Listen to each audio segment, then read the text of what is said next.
Hello viewers, welcome to Amani vlogs. ఇవాళ మనం అటుకుల ఉప్మా ఎలా చేయాలో చూద్దాం. దానికోసం నేను 1 కప్ అటుకులు తీసుకుంటున్నాను. వీటిని పోహా అంటారు.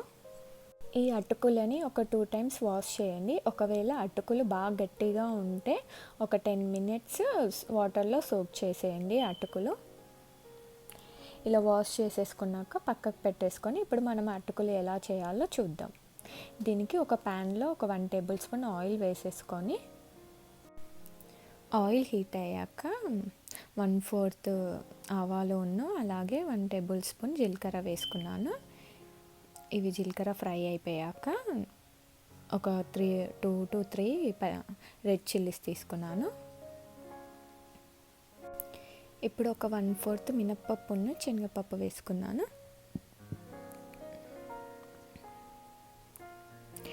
ఇవి కొంచెం కలర్ వచ్చాక గోల్డెన్ కలర్ వచ్చే వరకు ఫ్రై చేసేయాలి.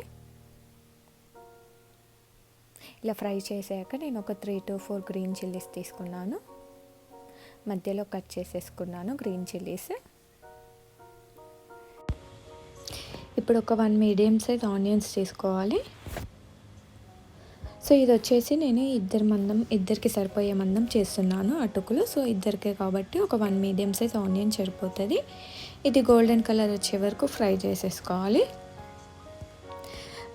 మనకి ఏదైనా త్వరగా టిఫిన్ అయిపోవాలంటే ఇది చాలా త్వరగా అయిపోతుంది. ఒక 10 మినిట్స్లో, మ్యాక్సిమం 10 మినిట్స్లో లోపే అయిపోతుంది. నేను కొన్ని కర్రీ లీఫ్ తీసుకున్నాను, ఒక 5 to 6 వరకు.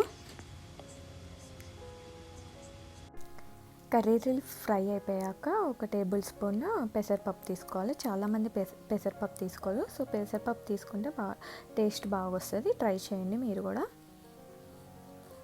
సో పెసరపప్పు కొంచెం ఫ్రై అయిపోయాక ఇప్పుడు పల్లీలు వచ్చేసి ఆప్షనల్, వేసుకుంటే బాగుంటుంది. సో నేను కొన్ని పల్లీలు తీసుకున్నాను. పల్లీలు ఫ్రై అయిపోయాక గోల్డెన్ కలర్ వచ్చాక 1/2 టేబుల్ స్పూన్ పసుపు తీసుకుంటున్నా. ఇలా బాగా కలుపుకోవాలి. నెక్స్ట్ వచ్చేసి మనం కడిగి పెట్టుకున్న అటుకులను తీసుకొని బాగా కలుపుకోవాలి. ఈ అటుకుల ఉప్మా చాలామందికి ఇష్టం ఉంటుంది. సో మీరు కూడా ట్రై చేయండి. పిల్లలు కూడా ఇష్టంగా తింటారు. ఇలా బాగా కలుపుకోండి.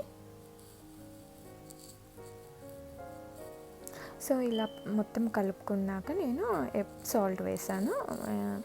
ఒక 1 టేబుల్ స్పూన్ వరకు సాల్ట్ వేసాను. మీకు టేస్ట్కి తగ్గట్టు సాల్ట్ వేసుకోవాలి. సాల్ట్ వేసేసుకొని ఒక 3 to 4 మినిట్స్ వరకు మీడియం ఫ్లేమ్ మీద కుక్ చేసేసుకోవాలి. లాస్ట్లో కొంచెం కొత్తిమీర వేసేసుకొని కలుపుకొని స్టవ్ ఆఫ్ చేసేసుకోవాలి. పోహా రెడీ అయిపోయింది. చాలా ఈజీ అండ్ ఫాస్ట్ రెసిపీ ఇది. మీకు కనుక ఈ వీడియో నచ్చినట్లయితే లైక్ చేయండి, షేర్ చేయండి, సబ్స్క్రైబ్ చేయండి. Thank you for watching.